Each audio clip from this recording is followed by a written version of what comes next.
Okay, we're getting an apartment building, Yep. right? We're going to have single-family dwellings, and we're going to have townhouses. So we've got a range of housing types all in one development.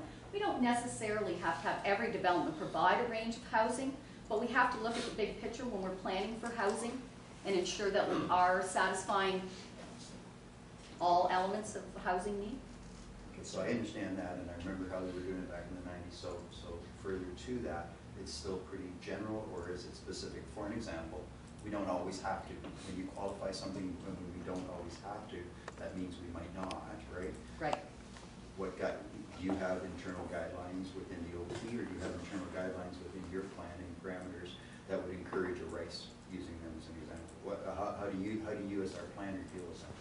Well, first of all, our OP would set out policies for a range of housing, right? Yeah, I understand Yeah. that. Yeah. I'm being specific to your role and how we determine the mix. Because a developer will come in and say certain things, but to go by that, because you're going to tell us as time goes on that each of these we have to. Right. I mean, how do you do that? On the face of it, we have lots of single-family dwellings. So what we in Lambton Shores need is a little more higher density. Now, it doesn't have to be, you know, the high-rise apartment down at the lake. But I think the way planning is set up now, where it provides for compact communities, that in itself will dictate higher densities and encourage more intensification. That's the mechanism in the Planning Act now, to get that balance of housing you want. Most developers recognize the market in most communities, and if they see a need, for example, Grand Bend apartment building, Exactly. Yep. right? They see a need, they'll come forward and say, hey, you know, we see a need. We think that we can market this building. Can we build it? So the bottom line becomes, because of the market is determining, and then what you then have is the flexibility. Is that really the simple truth? Council has the flexibility to That's good. make decisions on the mix of housing in any subdivision. That's good. Yeah. Thank you.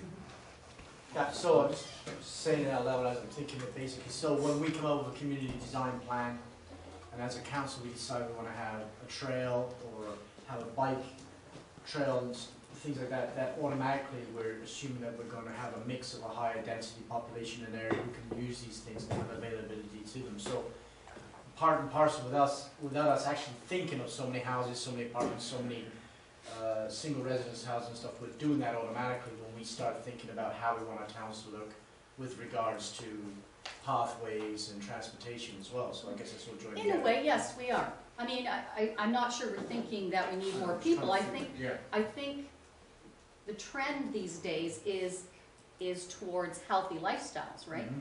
So the integration of outdoor recreation paths, bicycle paths, all leads to a healthy lifestyle. Also, a walkable community leads to a healthy lifestyle. So there comes that compactness that's encouraged.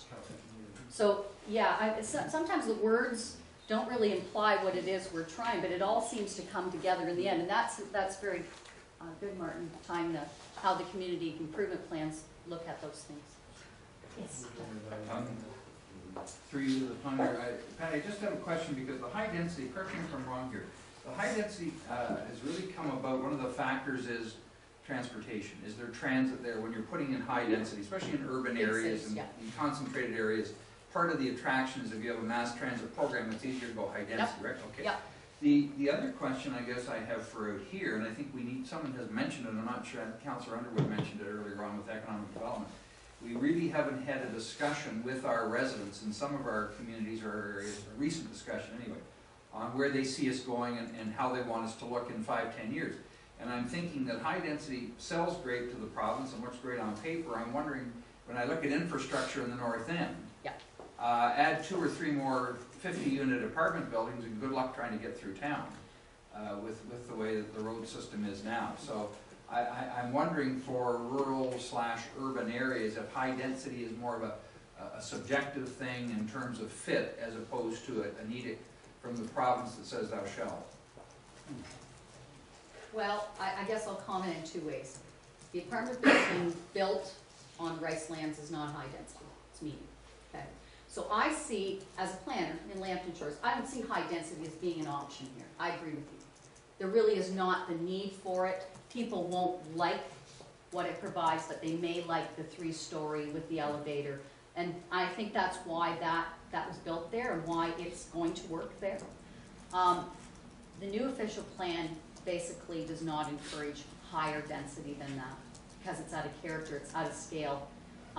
And I think the intensification brought on by the 3-story walk-up or the townhouse development will be intensification enough not only to meet the provincial guidelines, but to satisfy our residents. And that we're not changing the whole character of the community just to, you know, live up to the expectations of provincial policy. Okay. But you gotta remember, we're also an aging society, and sometimes that intensification is a necessity of aging. So it's gonna happen. The reason I asked you, we were in Toronto this weekend with friends. They were showing us a new development in Georgetown that they're looking at. And you know, we're looking at all the elevations and everything. I said, oh, it's wonderful. And they showed us over a map and 30-foot lots. You know, and I said, no, this is great. Where do your visitors park? Pardon? There's no visitor parking. Yeah. And so you get one car in the driveway.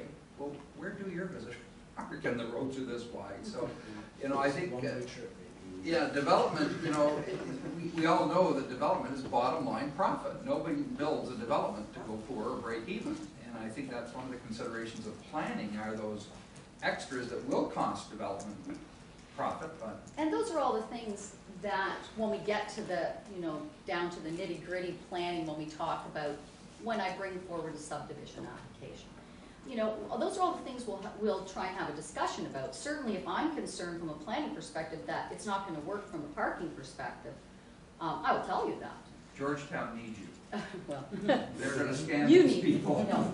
Actually, I just wanted to actually quickly, and I appreciate your point about the development itself will often drive what happens largely because they come with a view of the market and they have plans that they're willing to invest in. But I guess I'm also, my question relates to the an understanding of what our target market is as far as about people retiring and not wanting to go and live in apartment buildings. They actually do want to have space and they want to live in a lovely area near the water and just live out their days there, which makes sense. So those kind of things, an understanding of our target market and the retirees, since we are 10 years older than the provincial average as far as age in our municipality, will also be a guiding factor for us.